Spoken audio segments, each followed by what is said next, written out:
All right, well thanks everybody for coming, and welcome to the show. I gave shows for years at Adventure 16 stores, and John invited me to come down and do this, and it's wonderful to be here. How many are planning to climb Mount Whitney this summer?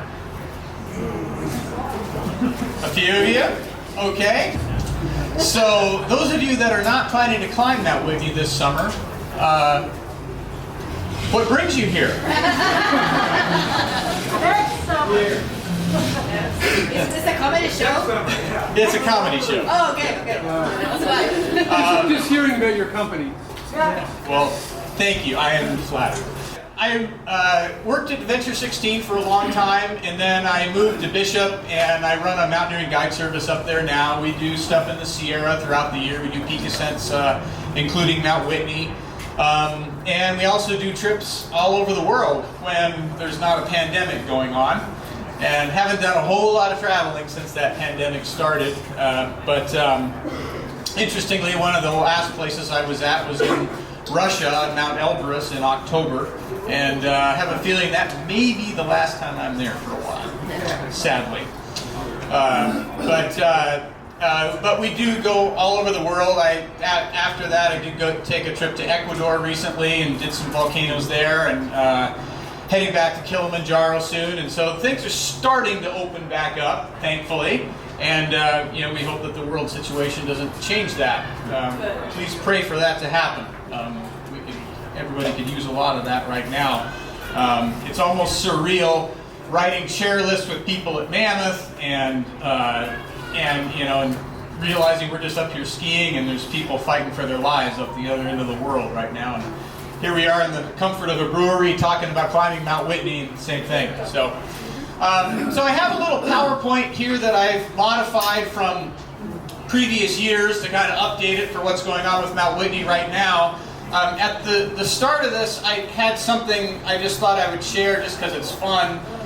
It's a short little video that lasts a little under 3 minutes.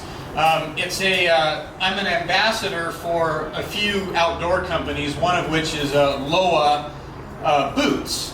And on Loa's webpage, they have a little video, kind of a promotional video, a little bit about me. And but it was the backdrop of the video is me guiding a couple people up the east face of Mount Whitney. And given that the topic's Mount Whitney tonight, I thought I'd share it. Now, it's on a couple computer speakers here. Hopefully you'll be able to hear it okay.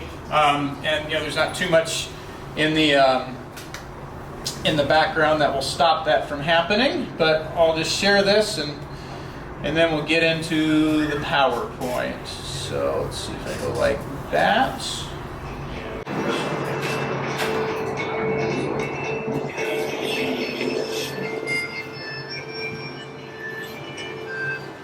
Being a professional mountain guide combines two things that I'm very passionate about. One is mountaineering and the other one is working with people.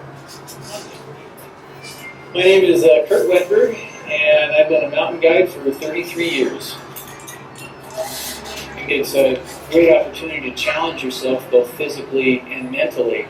And it's not so much a competition with other people, it's just with yourself. Mount Whitney is the highest mountain in the lower 48 states, and it's a premier destination for moderate alpine rock climbing. I was about 5 years old and wearing a little tiny pair of Loa mountaineering boots.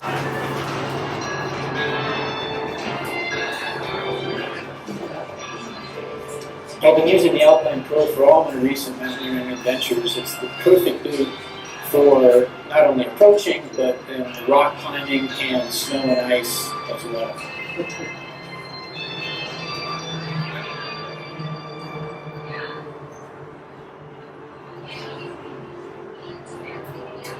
When you go to the mountains, there's something kind of deep inside that is very fulfilling.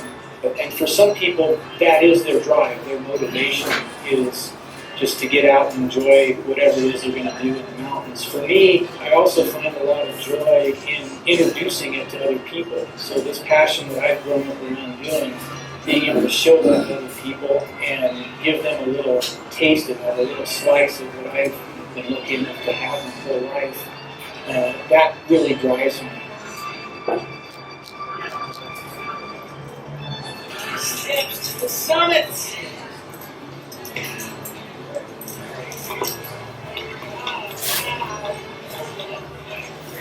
Yeah! Did great. Way to go. Woohoo!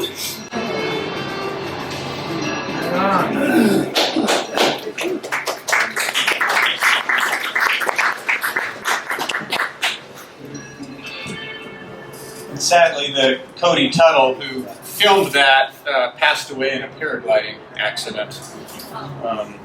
Yeah. All right, now give me a second here to quickly switch back to our PowerPoint. And look at that, there we go. Okay, so our topic tonight is Mount Whitney. And for those of you planning to climb it this summer, I'm going to talk about a few topics here. A little bit about training and equipment and safety issues and the permit process, always a very daunting thing. And if time permits, at the end we will have some slides of the main trail when we're all done. So, we are, of course, down here, and we are tonight going up this way to the Sierra Nevada to Mount Whitney. And you drive up Highway 395 to the town of Lone Pine, and you hang a left turn, and it is right up there. And if you're flying, this is what it looks like. It's very similar to this right now, actually, with the snow. Very definite snow line right there. Although this picture was taken in 1969, and by my father, who used to be he used to have a small plane. And that's Mount Whitney right there. And as you go a little farther north and look across, there it is, right there. And Mount Whitney, the portal down here where you park your car is there. And then if you're going to go up and do the east face or the Mountaineers route, you go up the North Fork Canyon this way. That's Upper Boy Scout Lake there, and then around here to Iceberg Lake. And then the east face you just saw that video of is right up this, right there. And then the Mountaineers route is a gully kind of in the shade right there. And then for the main trail folks, you go up a different canyon this way, eventually getting up to trail camp right in here. And then the trail goes like this. Are you counting all those switchbacks? Oh my God! I did that 97 times, in case you're wondering. It goes all up there, and then it goes across all these pinnacles there to the summit, and then back behind all the pinnacles and back down. So that's what the portal looks like in the summer when it opens back up. Not really, but Someday. so someday, you never know. So this is the road, and it makes a big switchback right here over to this barrel, and then cuts back this way, and park your car right in there. The North Fork Canyon's right there, and then the main trail canyon goes up this way. And so this is a topo map of the area, and again, where the cars are parked is right here. And the trail takes off this way, and there's a couple of campsites that people normally use. The first one is at Outpost Camp, and then that's at about 10,300 feet. And then there's one at a little over 12,000 feet called Trail Camp. And this is where all those 97 switchbacks are. And then it hits here at Trail Crest. And then if you were doing a route from the backside, from the John Muir Trail, it ends up coming down from below and then ends up running into it right here at 1.9 miles from the summit, which is right there. And the total distance from Trail Crest to there is 2.5 miles. Long way. So a little bit about training for Mount Whitney. When you're training for anything in mountaineering, it's nice to know what it is you are up against. And for the main Whitney Trail, a few things that are good to know. For one, it's nice to know that that trail is just over 11 miles long, and that's one way. So round trip, a little over 22 miles. And would you guys consider that a long distance or a short distance of hiking? How many say short? One person back there. How many says that's a long distance? Okay. It's all relative. It's, you know, but so when you're so you're hiking Mount Whitney. It's a little over 11 miles one way. It is 6,158 feet of elevation gain from the trailhead to the summit. Is that a lot of elevation gain or a little? Yeah. That's a fair chunk of elevation gain. And it starts at 8,350 and ends at 14,505. So most people do it as a backpack trip, and although there are a lot of day hikers as well. And one of the things about the trail is that it is fairly well maintained. Its biggest obstacle for people is that it has a fair share of what I refer to as step-ups or step-downs. In other words, it's not just walking along a trail. There's kind of big sort of rock steps that over time just tend to fatigue people. So training with that in mind is helpful, training your quad muscles especially. So knowing all of these things that make up Mount Whitney, your training ought to include some things that address those. So, for example, going on long hikes that will cover this amount of ground, especially if you plan to do Mount Whitney as a day hike. That's a 22-mile round trip day hike, long way. So, getting out on trails where you can go, for a while and go for an hour or two without stopping, and then stop for a few minutes, hydrate, have a little snack, and then keep going. But building up endurance for that. Getting on some hikes that have some elevation, which is hard to do in the wintertime down here, but once the springtime comes and all the snow melts off of San Gorgonio and San Jacinto and Mount Baldy, you can get over 10,000 feet. Gorgonio, you can get up to almost 11,500. So, a good chance to train at some elevation. And if you plan to do it as an overnight trip, you're carrying a little heavier pack. So doing some training trips, carrying a little heavier pack is also helpful. How heavy is that pack? Well, that depends on how gourmet your food is, mainly. Figured it's somewhere in the neighborhood of probably low 20s to maybe 35, 40. Part of it depends on how light your gear is as well. And then, and as far as being a well-maintained trail, just remembering, it's not just walking on a sidewalk. There are large step-ups and step-downs. So doing some training that addresses that in your legs and having some balance for that as well. If you want a good overview about training for mountaineering, and you can take a picture of this website address. This is an article that I co-authored with a professional rock climber and alpine trainer, and it's basically a good overview about training for mountaineering in general, whether that be Mount Whitney or whether that be any objective you might have in the mountains. It addresses that pretty nicely, I think, because I co-authored it. But another thing is try to make a plan and just stick to it. Don't just randomly kind of go on hikes without a plan involved. Map it out. Write it down. Have some intervals that you train. Whatever it is, a couple days a week, a few days a week. Going on hikes after work every day, or doing longer hikes on the weekends. But have it all mapped out. With that, and again, addressing the type of terrain you plan to be on. And in between your hikes and stuff, you can do other things, that address like cardio issues, for example, going bicycling, swimming, or running. One of the things I keep in my office is a rowing machine, and I'll do some rowing workouts. I can hop on that rowing machine for half hour or less and get a whole lot of training. And it addresses my legs, it addresses my core. Does a little bit of upper body and cardio as well, all on one machine. But if you have access to those at a gym or whatever, things like that will go a long way towards setting yourself up for success for climbing Mount Whitney. Questions about training at all? Okay, so a little bit about equipment, and I shortened this part quite a bit. John put the screws to me on this. He says, you need to keep this talk to 45 minutes.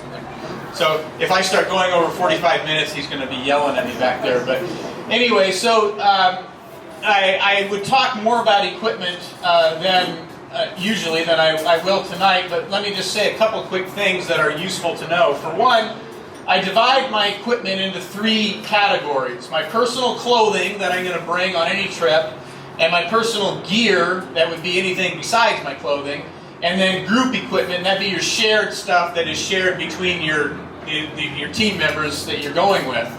And if I had to put any special emphasis on any pieces of gear that you bring to Mount Whitney or to any other trip you do, I would put more importance on getting right your footwear and your pack. Who here has used footwear on a hike that did not fit well and gave you blisters? A few of you have had that happen before. It's not very fun, is it? Your feet are your transportation out there, and if you get those screwed up, boy, it throws a monkey wrench in your whole experience. So getting that dialed in, getting a good pair of boots that fits you well, that's comfortable, and some people say, well, everything I use just always gives me blisters. Well, if that's the case, if you're just one of those people, figure out ahead of time when you're training hikes where the blisters occur, and then tape them up ahead of time to preempt so you don't end up getting them. And eventually what will happen is you'll build up some callus in those areas over time.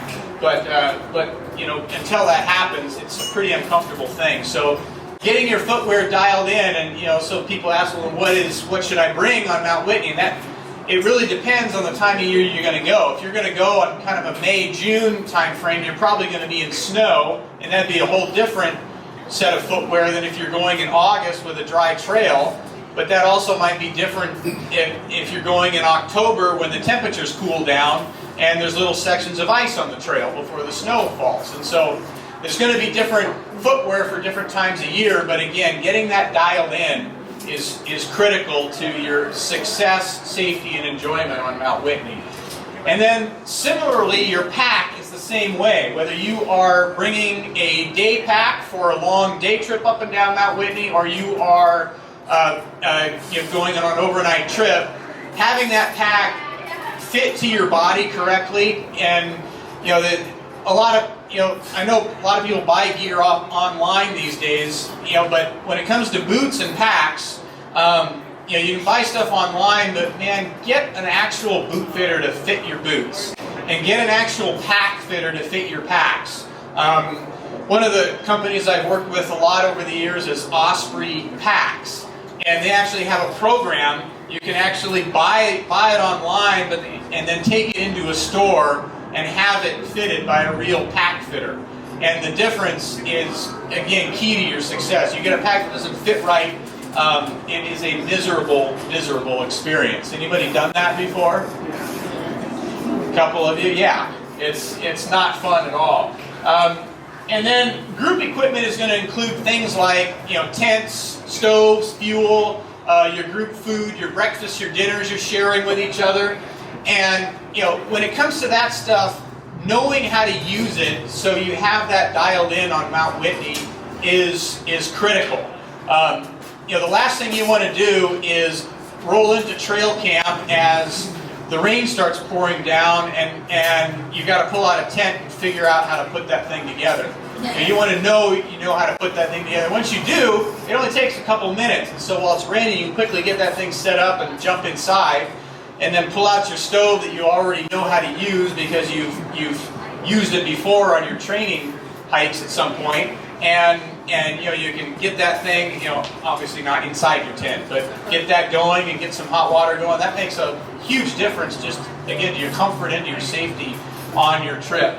And so, getting all that equipment dialed in ahead of time before you go to Mount Whitney is key. If anybody is interested in a suggested equipment list of what I would say you bring, depending on what route you're doing, please send me an email. I will hit the reply button and I will attach a PDF file to it. If you want my email address, On the back, on the piano there are some brochures. Just grab a brochure, the email's right on there, and just say, hi, I attended your clinic, and equipment list, sure. And if I don't reply for a couple of days, it means I'm guiding a trip, but when I get back, I will happily send you one. Anybody have any specific questions about equipment that you may have used or are thinking of using? One more thing I guess I should say about it. How many here have used trekking poles when you hike? A bunch of you. Yeah, excellent energy savers for when you're walking up a hill, they're like a portable handrail.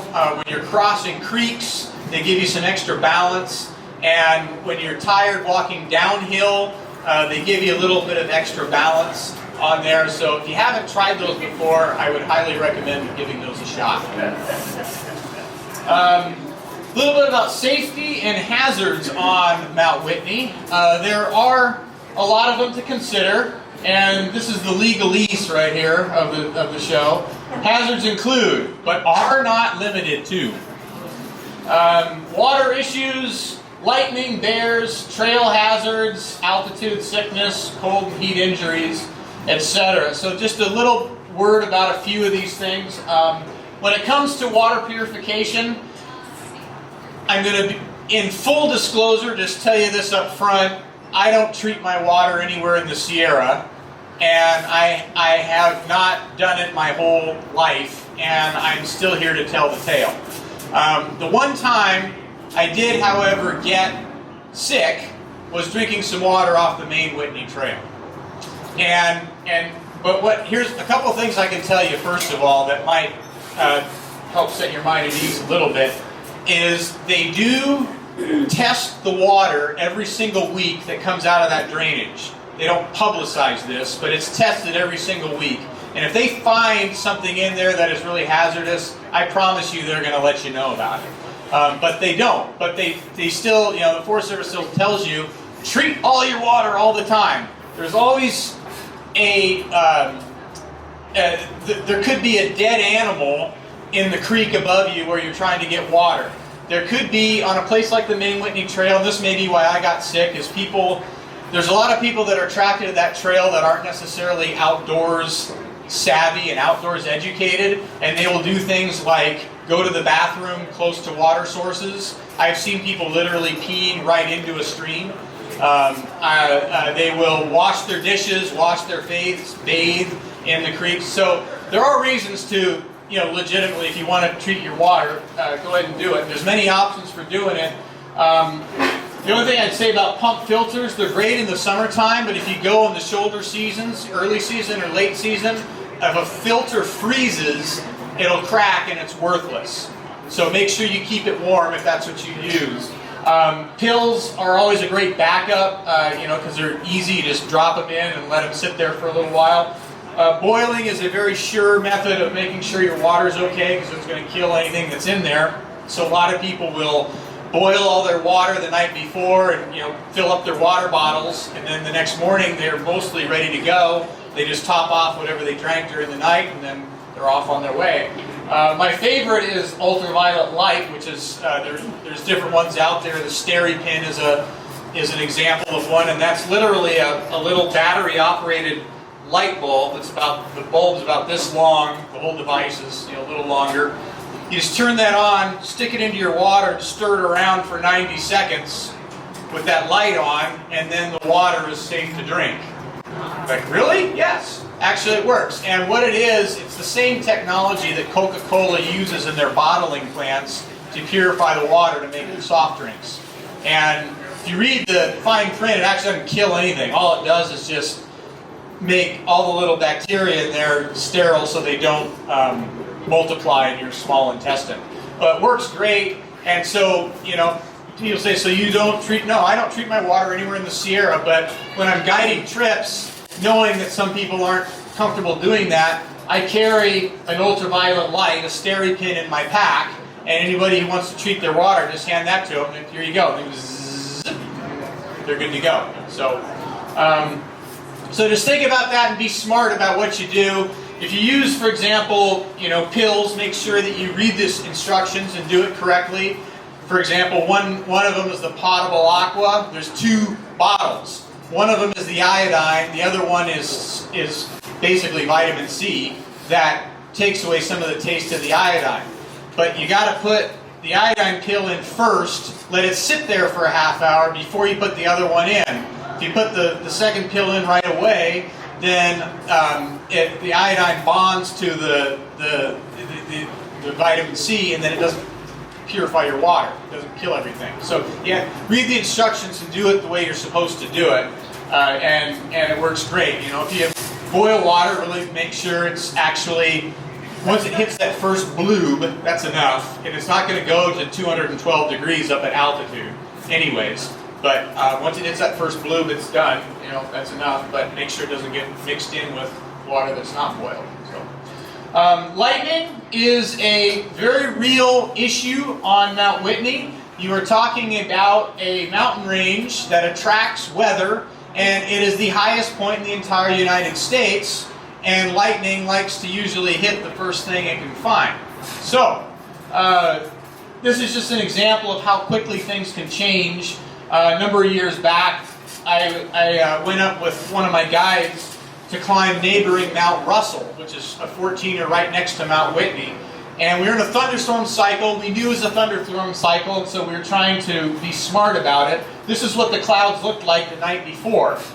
And as they usually do, they dissipate in the middle of the night. Not always, but we saw the pattern. We knew what was going on. So they dissipated at night, and then we got up in the middle of the night, and we know where we're going. I knew the route very well by headlamps. We found ourselves high up on Mount Russell as the sun was rising, and this is what it looked like. And so down here, this is Iceberg Lake, and that's Upper Boy Scout Lake there, and over here is where the main trail drainage is of Mount Whitney. That's Lone Pine Peak right there, and then here's Mount Whitney as it looks. That's what Mount Whitney looks like from Mount Russell, and so getting high up on Mount Russell, this is getting near the summit now. This is about 7 in the morning. It's nice and early in the morning, and usually thunderstorms don't happen that early.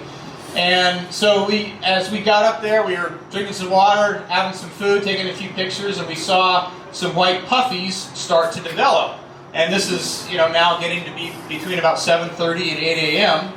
And so as we started descending down off of Mount Russell, the clouds started getting bigger and bigger and bigger. And meanwhile, on Mount Whitney, looking up at it right here, it was at first clear, and then that formed, and then as we got lower, that got bigger, and then we got lower still, and now the entire mountain is already getting shrouded in clouds. That's Whitney. This is Keeler Needle and Day Needle right next to it, and as we left Lower Boy Scout Lake and descended down towards Whitney Portal, it was shrouded in clouds here, and then we got down and ordered burgers from the Whitney Portal store as the lightning thunder opened up, and now it's like 10:30, 11 in the morning. So it happens very quickly.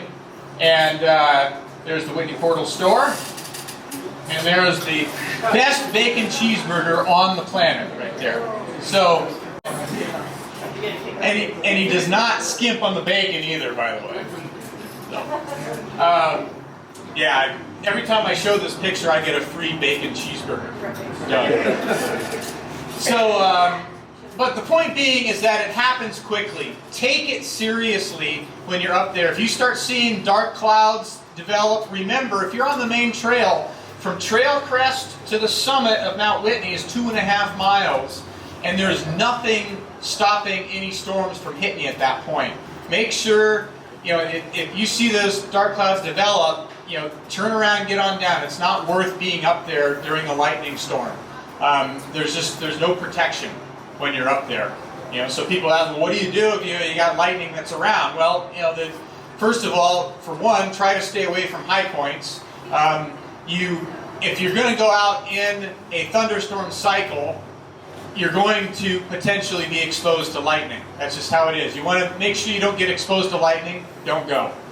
But so if you're going to be out there in it, just be smart about it, be careful, and get out of there when you see those clouds develop.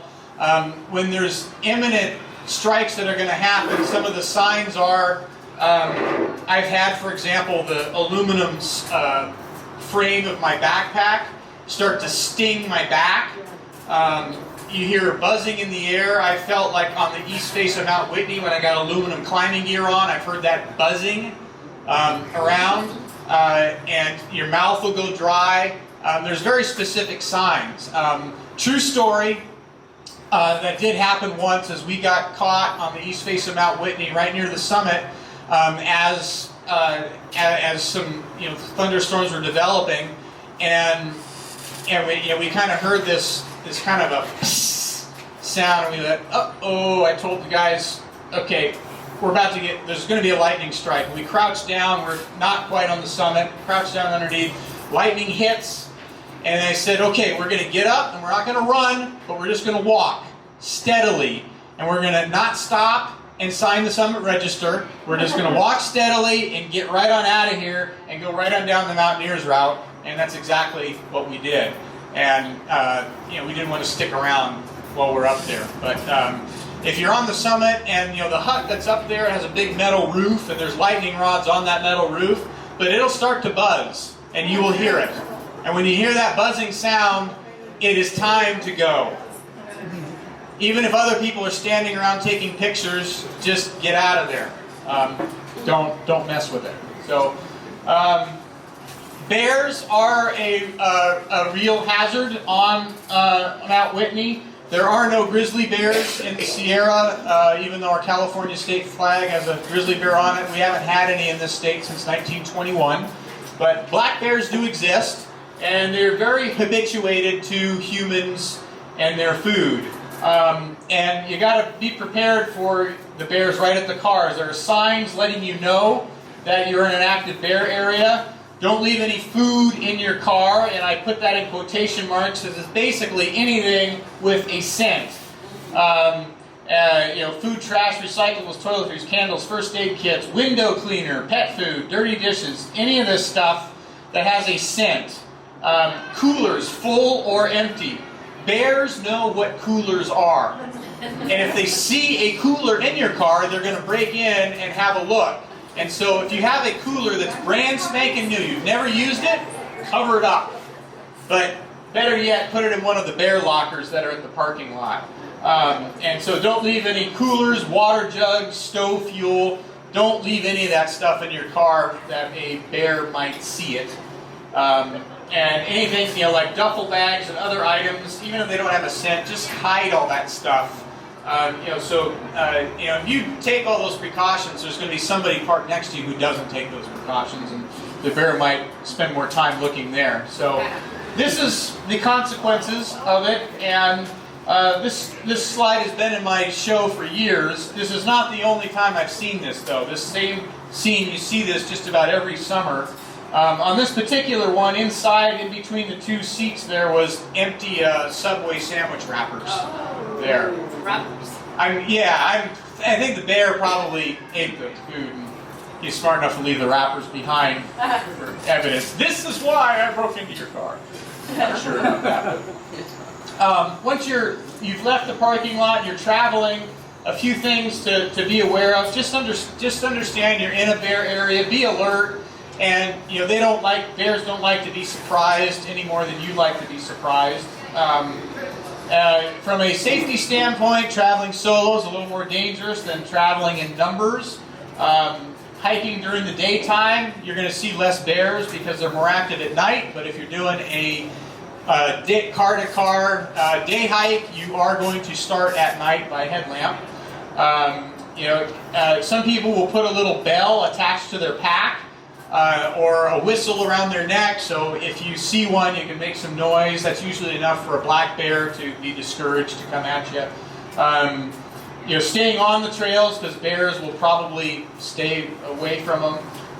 If you do find a carcass, by the way, make sure you don't go check it out. Bears might look at you as a rival for that food.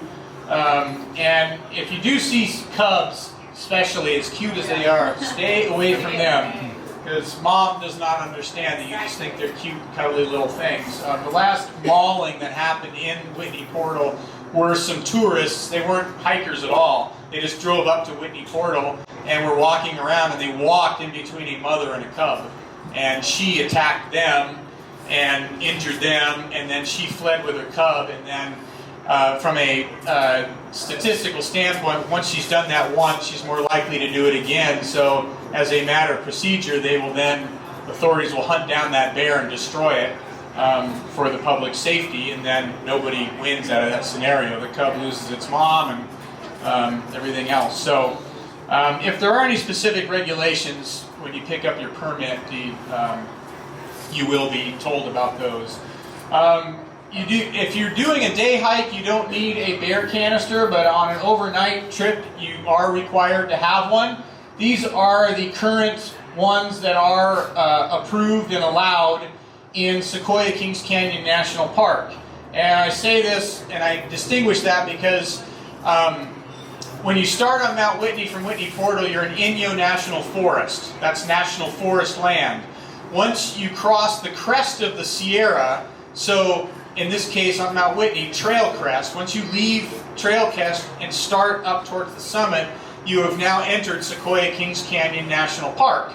So if you take any other route from Horseshoe Meadows, from this High Sierra Trail, from Onion Valley, John Muir Trail, any of that, you are in Sequoia Kings Canyon National Park. So when you're in Sequoia Kings Canyon National Park, they require a bear canister. It has to be an approved one, and these are the approved ones, the current models. This is for horses, these panniers, things down there. In Inyo National Forest, the rules are slightly different. And what Inyo National Forest says is anything that is marketed to be a bear canister is acceptable. And so that, and what they mean by that is you can't take a mayonnaise jar empty and call that a bear canister. You can't take another container of some kind, a food storage container or something. If it's not marketed as a bear canister, it is not approved in the Indian National Forest. And that would include an ursac, which is, I just realized I misspelled that, didn't I? There's an S between the R and the A. Ursac. And it is an animal-proof bag. And it's just a bag, but it's made out of Kevlar and such. And it's been tested by bears, and if you tie them up correctly, bears can't really get in them. But they do, a bear can pummel it pretty good. So, I've seen bears pawing bear canisters before, and that bag, they'll crush it. And so, they're allowed in Inyo, but not in Sequoia. So that's a picture of an ursac right there. And nice thing about them is they are lighter weight. When you're done, when if you have a couple of them in your pack, when you're finished with one, they just fold up really nicely. And they don't weigh nearly as much. Most bear canisters weigh 2 pounds or more, although they do make a nice seat when you're in the backcountry. Another thing that the Forest Service has seen a lot of lately, and these are not allowed, these are not considered bear canisters, are these Ziploc food storage bags, and they're designed to be reusable, and they say, right on there, resealable, washable polyethylene bags, watertight, airtight, and odor-proof. So they prevent animals from sniffing out your edibles and toiletries. But they are not bear canisters. They are not allowed to be used as a bear canister anywhere in the Sierra. Some people will use these in conjunction with a bear canister or a ursac, but don't bring this by itself and think you've got yourself covered on that. And as far as this odor-proof thing, bears especially can sniff right through that. Maybe, I don't know about raccoons and squirrels. It says they're, I really question whether marmots couldn't smell it. Marmots are pretty savvy, but anyways, they are not allowed as a bear canister. See? I put a big X there just to tell you that.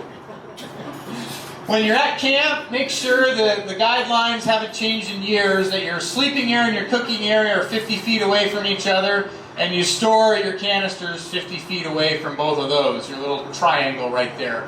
In Inyo, around the Whitney area, counterbalancing is not allowed. That's where you use a tree and you take 2 bags and you put a rope over it and you counterbalance the bags. That's not allowed in Inyo. In parts of Sequoia, it is allowed, but you need, if you're going to be in Sequoia Kings Canyon, make sure you tell them where you're going, ask them if that's okay to do. So that's bear preparedness.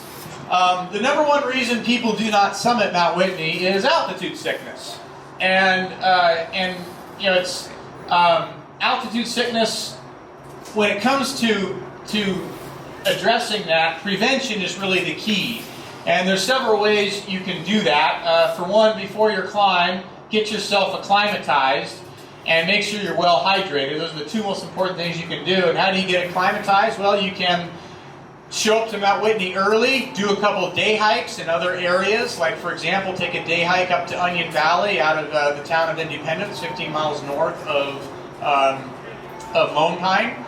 There are other trailheads out of Whitney you can do, up Mason Lakes Trail. You're allowed to hike on the main Whitney Trail as far as Lone Pine Lake without needing a permit. That's a good couple miles up. That makes a nice little hike. South of Mount Whitney is Horseshoe Meadows Trailhead. But somewhere, you know, if you can get up there ahead of time, that'd be a great place, or a great thing to do to get yourself ready for Mount Whitney.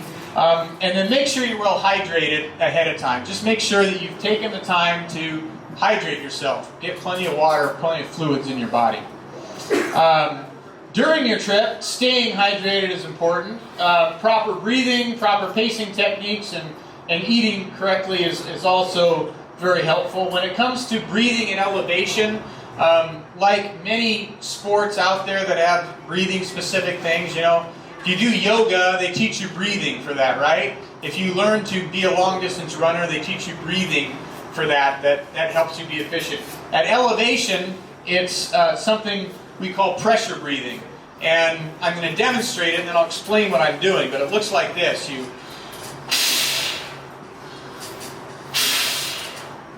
What you're doing is you're sucking in as much air as you can through your mouth, through your nose, but when you're blowing it out, you're pursing your lips down and forcing it out through a small opening in your mouth. And what that does is it will build back pressure in your lungs, which will expand your lungs out and force your alveoli to do some oxygen transfer. It's basically compensating for a lack of barometric pressure at elevation. And the higher you go, the farther apart oxygen molecules are in the air. And when you breathe in, you're breathing in less of them. But if you force it out through a small opening like that, through pursed lips, you will maximize the molecules you are getting in. Sometimes I'll tell people, imagine you're blowing out a candle that's out here. That's not going to blow out a candle, but a good will. If you can do that, the more you do that, the better you're going to feel at elevation. At 8,300 feet, when you start up Mount Whitney, maybe you do it once every few breaths. As you move higher and higher and higher, you do it more and more often. By the time you hit the top of Mount Whitney, it's probably every breath. It magnifies on high altitude climbing right up to the highest peaks in the world. I've summited Mount Everest 3 times, and every single time this is with supplemental oxygen, I was taking 6 deep breaths for every step I took uphill. So this is how slow you're going. It's like this. It's one step and it's...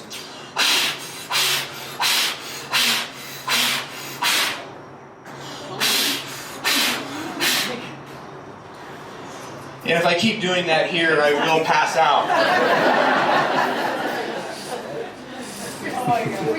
But at elevation, it feels great. So getting into a proper a rhythm with your breathing and with your pacing is also helpful too. So as you're walking along, you kind of time your breaths with your pacing. And keeping a pace that you can maintain for a good stretch of time without stopping. Walking for 20 feet and then stopping and catch your breath is not a very efficient way to climb a mountain, any more than driving a car on a city street and going stoplight to stoplight isn't very efficient with your gas mileage either. If you can kick back your pace and just keep a pace that you maintain for over an hour, you're going to be much more efficient with yourself. And then again, integrating your breathing into a rhythm into that is great. And when it comes to eating, just eating lots of food that you like constantly. And I say that quite sincerely. A lot of people these days on the trails, I see them, and their entire nutrition is gel packets and blocks and bars. And if you like those things, that's great. I don't like most of that stuff. And if I don't like it down here at sea level, I'm not going to like it at 13,000 feet either, and neither will you. So if you like that stuff, bring it. But if you don't, bring real food, like supermarket food, trail nuts, trail mixes, dried fruit, nuts, salami, cheese, crackers. I love smoked oysters, canned sardines. I actually love pickles. I take pickles and I put them in a Ziploc bag and eat those while I'm out there. I carry a little jar of mustard. I don't know why, I just love mustard when I'm out there. I squirt it on my pickles. I squirt it on my apples. I squirt it on my salami and cheese and my crackers. I put it on my sardines. I put it on everything. And just anything that makes food taste better is what you want. And you want a good variety of food too that hits every part of your palate. So bring sweet food, bring spicy food, bring bland food, bring salty food, so that when you pull out your Ziploc bag at Trail Crest to take a break and eat some food, something in there is going to look good to you.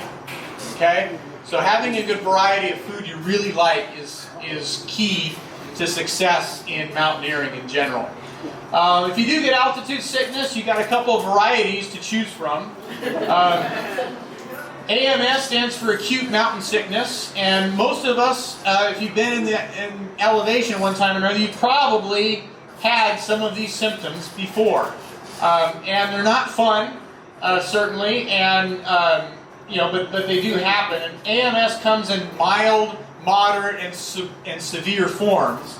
And the moderate version of this is a worse headache, more dizziness, more fatigue, more shortness of breath, more nausea, loss of appetite. If you get the severe form, it's called cerebral edema, and that is a truly life-threatening sickness. It's where your brain starts swelling inside of the closed cavity of your skull, and it's a progressive thing, and it will kill you if you don't get out of the elevation. The other one is pulmonary edema, and this is where your lungs actually start filling up with fluid. And fortunately, it's a slow onset. It's not something that happens over a period of minutes or hours. It's more something that usually takes a couple of days to really kick in. But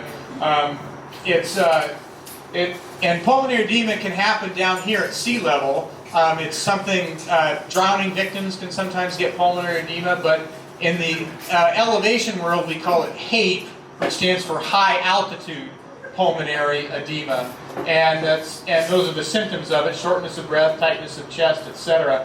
And again, not treated, it will also be life threatening.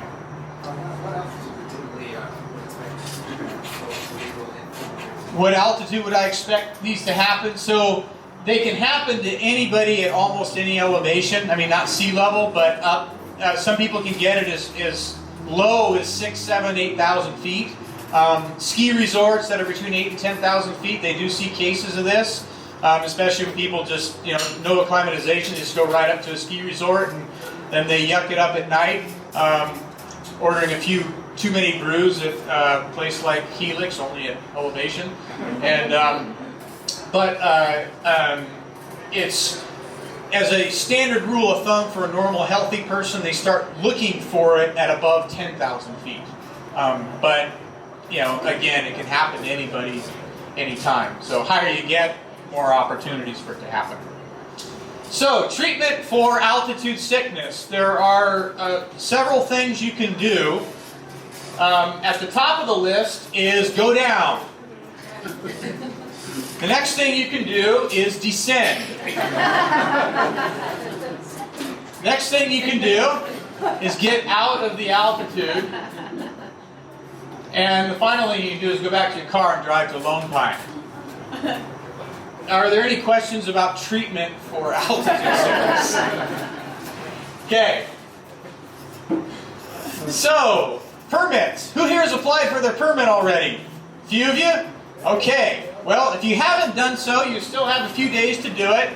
And it didn't matter whether you applied for that thing when it opened up on February 1 or when it closes at 11:59 p.m. on the 15th of March. It's all the same as far as the computer is concerned. So you got time. Or if you want to modify your application, you can probably still do that too. But you need one to go into the Whitney zone. And this is a map of the Whitney zone. You can see here the Whitney portal. You can hike, like I said, as far as Lone Pine Lake right there. That's outside of the Whitney zone. Once you cross over here, now you're in the Whitney zone. There's Consultation Lake, Trail Camp, all the switchbacks, etc. And so you need a permit for that, and it's a special permit. You're applying on recreation.gov. Right up until a couple of years ago, I was still getting people saying, I don't use computer much. Can I just do this by mail or phone? No, you cannot. You need to do this now. This is the only way you can apply for permits now. It's not like the old days. And they are going to accept them all up until this date, March 15th. And then they are going to flip a switch on the computer, and on March 24, it's all going to get randomly doled out to people. And you'll be notified by email whether you're accepted or denied, but it's not going to give you any details about it. Make sure you check your junk mail folder, by the way, in your email. But and what I mean by that is, for those of you that have already applied for permits, how many of you applied for multiple dates? Okay, most of you did, because most people do. So if you're allowed to make up to 15 choices. It's not the acceptance letter is not going to tell you which one of those dates you got. It's just going to tell you got accepted. So you need to log in to your account that you created when you applied for your permit on recreation.gov and find out what date you got. And denial is just going to say you got denied of all of them, obviously. And so when you apply, then they're going to ding your credit card for $15 per person, $6 transaction fee. There are no refunds on there. If you still don't have a credit card these days, you can buy a preloaded card and use that. And then once you get that acceptance letter on this date, on March 24th, you have a little over a month until April 30th to accept your permit. You need to do this, because if you don't do it, by April 30th, they're going to release your slots and let them go back into the system for people to grab. So make sure you do accept it and get that taken care of. And so ways to increase your chances of getting a permit. Well, for one, the more flexibility you have with dates, the better. If you, on that form, if you put down 4th of July weekend and Labor Day weekend, your chances are a lot more slim of getting a permit acceptance than if you say some weekdays and in the middle of the summer or the fall. So the days that are least applied for are early in the week. Tuesdays and Wednesdays are probably the least applied for days. Monday is probably a close second in there too. But if you apply for those weekdays, those early weekdays, those are usually your best shots of getting one. More flexibility you have with dates, the better. And the number of people in your group. You can apply for up to 15 slots, but for a day permit, they give up to 100 a day. For overnight permits, they give 60 a day. So if you're applying for an overnight backpacking permit on Mount Whitney and you ask for 15 slots, your chances of getting one are not very high when that's a quarter of the amount that they're going to dole out for that day. Not impossible, but it's done randomly by the computer. So on April 1, So let me go back up here a second. So March 24th, everything gets awarded. Now, if after awarding all those permits, if there are still some slots available, they will open those up on April 1 for anybody to grab. And I can tell you right now that probably won't happen. But where the dates that it does happen is usually in the shoulder seasons, either kind of the May time frame or the October time frame is when there may be a few slots available, but chances are not very high. Last year there were none. They doled out every single one. And then after May 1, or on May 1, any permit that was not accepted will then go back into the pool and be open for the public. And at that point, the reservation system goes completely live. And so if somebody had a permit for, say, July 24th for 5 people, and then something happened in their life and they're not going to use that permit, and they, out of the goodness of their heart, called up the Forest Service and released those slots, then those will get put back on for anybody to grab. And people do that. Some people don't bother and they just let them go, but they do that. Yes, Jack? You call the Forest Service or do you get a hold of rec.gov? You go to rec.gov and get those. Yeah. And so there are people who just keep a spare computer screen, just kind of refreshing all the time to see if anything comes up. It's, depending on how much you want to permit, you can do that.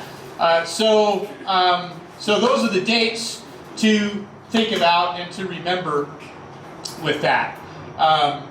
And so, like I said, everything's live, and anything could possibly be available there. What does sometimes happen is people will, I've noticed, if you're on Facebook, there's a pretty active Mount Whitney Facebook page.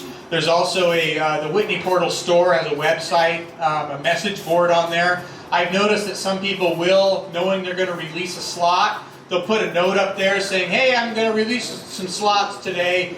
And then the Forest Service doesn't automatically put them up. They randomly put them up over the next 24 hours once they get released. So sometimes you get a little alert that way. And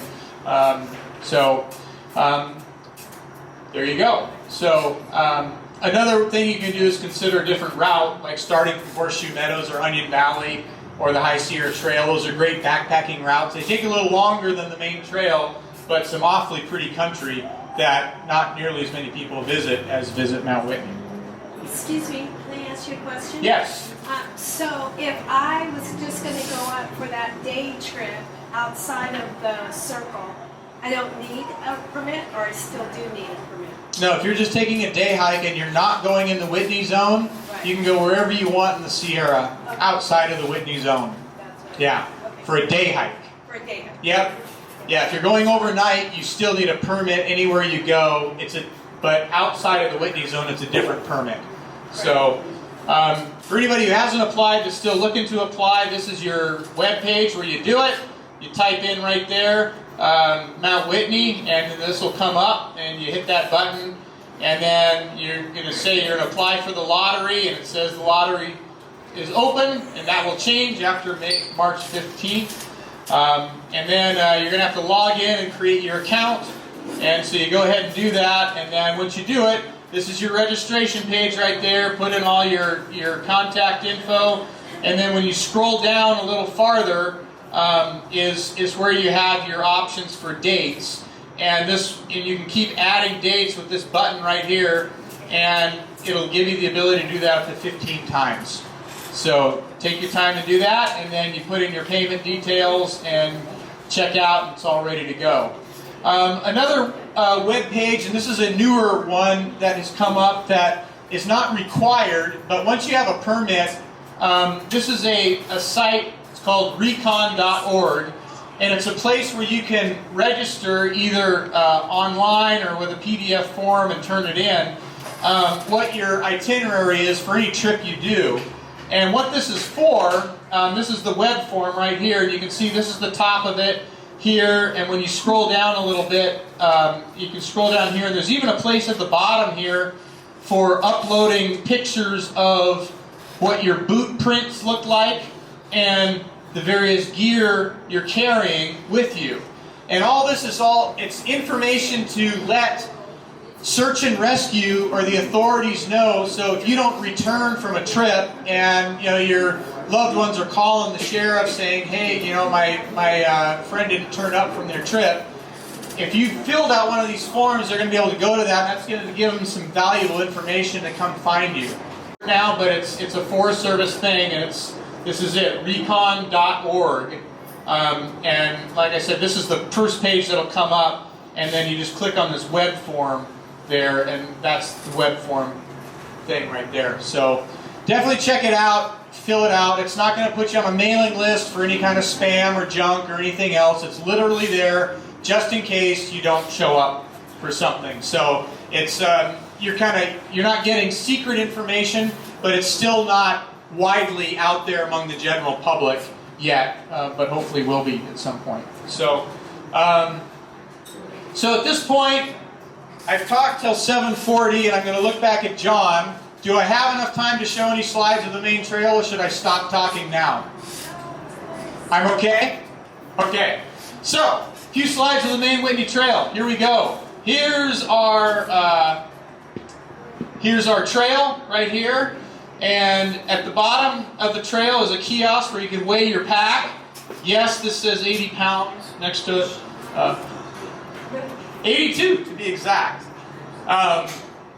And so as you start up, this is the cutoff right here for the North Fork Canyon right there, and there's a little sign there letting you know. And so if you're going up towards the Mountaineers route, take that cutoff, otherwise cross the creek right here. This is what it looks like actually pretty much right now. Little just random snow there, but most of the snow is higher up. John Muir Wilderness is what you're entering there. And then this here is letting you know that there are no more outhouses up there. You must use a wag bag. Did you find that? Yeah, sorry. It's on the, Ah, there it is. So when you get your permit, by the way, you can print them out at home, but make sure you pick up one of these wag bags from the Forest Service. And this is how we pack out our waste when we're on Mount Whitney these days. It's of all the poop bag systems, I think it's one of the nicest ones out there. It comes with a Ziploc bag to hold your contents in. It comes with a little bit of toilet paper. You might consider bringing a little more of your own, because it's a multi-use bag. It does come with, I don't know where it went. Oh, here it is. It comes with one handy wipe. Count them, one. You might consider a couple more for your multi-use bag. And then it comes with what I call the business bag. And the business bag looks like this. And if you can look in the light here, you can see there's a chemical kind of floating around, a powdered chemical, that when it comes into contact with human waste, does a great job of breaking it down. It does such a great job that if you just put it somewhere for about a week or so, you'll see it start to eat through the bag. And then, when you go to use it, go find yourself a place that has a good view. And this is advanced wag bag usage, is doing this while you're holding a microphone. And take it like this and roll it up. And then you have a choice in this world of direct deposit or poop and scoop. I prefer direct deposit myself. Just aim carefully. Put this down like that, find your view, and then this is where you get to practice your squats you're doing in the gym as you're training for Mount Whitney. And of course, pull down your pants first. I won't do that part now. Aim carefully, do your business, put your toilet paper and everything else in there. And then because you rolled this up so nicely, you can grab it underneath here to unroll it. And it will probably start looking something like that. And you will twist it up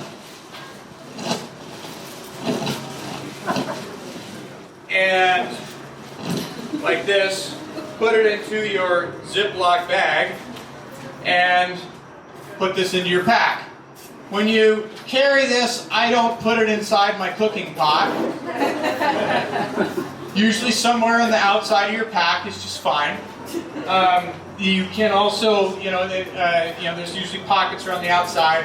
I will, in the summertime, I will take a couple extra Ziploc bags with me just to triple bag it, only to make sure that, the chemical does a pretty good job with the stink, but it's not 100%. In the wintertime, it freezes and it stinks even less. But the point is, we do need to use these things when we're out there. If you do the math at 100 a day for day use, 60 a day for overnight use, there's the potential, if everybody poops once a day, there's a potential for 9,000 some odd poops in that region.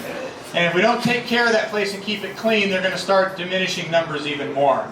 So please use them, and when you're done with them, there's a deposit area right back at Whitney Portal where you can leave them there. But make sure you pick those up. They will be at the Visitor Center on your way up to Mount Whitney. They will be at, they try to keep them also at the kiosk at the trailhead, but sometimes those get all emptied out. So best thing to do is grab them from the Forest Service on your way up from the Visitor Center at the south end of Lone Pine. Okay? So, moving right along, there's your demo about how to use your wag bag. And so this is what the trail looks like moving up. And if you see markers like this, that means there's trail work being done, restoration, so don't cut switchbacks because they don't want people walking on that while they restore it. There are places where you walk across logs on water, and late season this water is usually not there, earlier season it is. This is very close to Lone Pine Lake, and then and that's Lone Pine Lake down there. And then there's your sign letting you know that you need a permit beyond this point. And then it's going to start moving up and switch backing up here, eventually getting to Outpost Camp at 10,300 feet. This is an early season shot when there's water that runs right through the trail and there's some logs in places. This all disappears when usually by end of June. And then there's plenty of places to camp here. And then from this point, makes a right turn, goes around the camp, and then moving higher up some more switchbacks this way, and goes past Mirror Lake, crosses there's a few places like this you cross on rocks. That's where trekking poles are great to have. Mirror Lake you're not allowed to camp at anymore. It's a nice place to be, but to have lunch.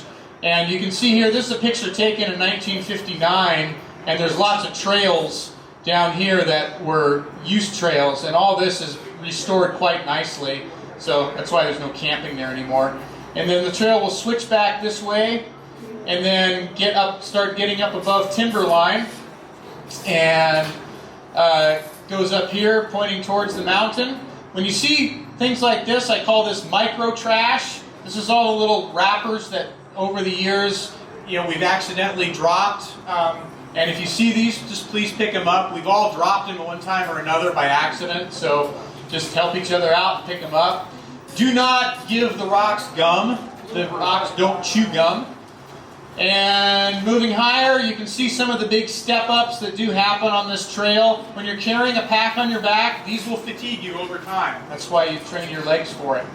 And going upstairs and buildings and stuff, great way to train for that kind of stuff. This is Trailside Meadow, nice place to stop, take a break, get some water, and then it switchbacks over here to this barrel before it goes back and goes up here. And then there's Consultation Lake, right below Trail Camp. You're allowed to camp at Consultation Lake. And then Trail Camp, right here where most people camp. Some areas they have designated no camping because you're too close to the water source. And then here's Whitney, Kilo Needle, Day Needle, Third Needle. There's Mount Muir, and then farther over Muir, and then here's the switchbacks. And when I start, I like to get an early start in the morning and get high up on these switchbacks as the sun's coming up because it's so pretty. And then, and you can see what the switchbacks look like. They're very well maintained. You see a lot of polemonium growing. This is my favorite Sierra wildflower. It only blooms about 12,000 feet in the Sierra. And then there are some places where there's cables along here, but they are not a foolproof thing. And there's icy sections right in here. If you've got there early or late season, you can see some fresh snow on here. It is a bad fall, and this is what it looks like when there's snow on it. And this is where somebody almost did buy the farm, actually. They took a slip right here because they didn't have proper footwear. And, you know, when the switchbacks in the middle of summer are fine, but when they got snow on them, you know, you got to know how to use an ice axe and crampons and know what you're doing up there. This is a big, long, very steep slope, and there have been several injuries and several deaths of people sliding down this. So treat it with the respect it deserves. It's a long way down. And then getting up towards Trail Crest here, looking back, that's what it looks like back where you came from. And this is a rare picture where clouds were developing below and not above. And that's my father in 1959 on Trail Crest. And that's me much later on Trail Crest. And then from Trail Crest, you go around the backside, and it goes down 120 feet, which means you got to go back up this when you're done. And so it's going to go down this, round the corner, and so this is it coming down this way, and then around here, and this is where people are coming up from the John Deere Trail from the west, and there's your sign letting you know at that point you're 1.9 miles away. And a sign reminding you of the danger of lightning, so be careful with it, and go along the backside of all these pinnacles here. And there are places in between the pinnacles we call the windows. Some people are scared of heights. Just if you're scared of heights, just don't go next to them. You're not going to fall off these things. The trail doesn't get it all precarious on them. And then behind the rest of the pinnacles here, and this section of the trail does get fairly rocky with lots of big steps on it. Snow is kind of outlining it right here. This is an early season storm that happened in September when I took that picture. And then again the backside of those pinnacles, and looking from near the summit of what all that terrain looks like now along the backside of all of that. And then this is an aerial shot. There's the summit right there, the summit hut, and the trail coming up towards it there. Mountaineers route comes right up this way, right here. And there's my watch letting me know the elevation on my Sunto, and all your data that you can collect from a modern watch. This is a map I did going up the Mountaineers route and down the trail one time. And you get heart rate info and all that stuff. And anyways, there's a summit picture of the hut with the metal roof and all the lightning rods on it. And around on the left side here, there is a forgot about him. He's a regular visitor up there. Actually, we are the visitors. It's his home. And if you don't give him food right away, he's going to make himself known. Like, hey, give me my food. And little door to go inside the hut. There's a sign there about lightning as well. And then you can sign the summit register right there. Goes in the National Park Archives. And there you go.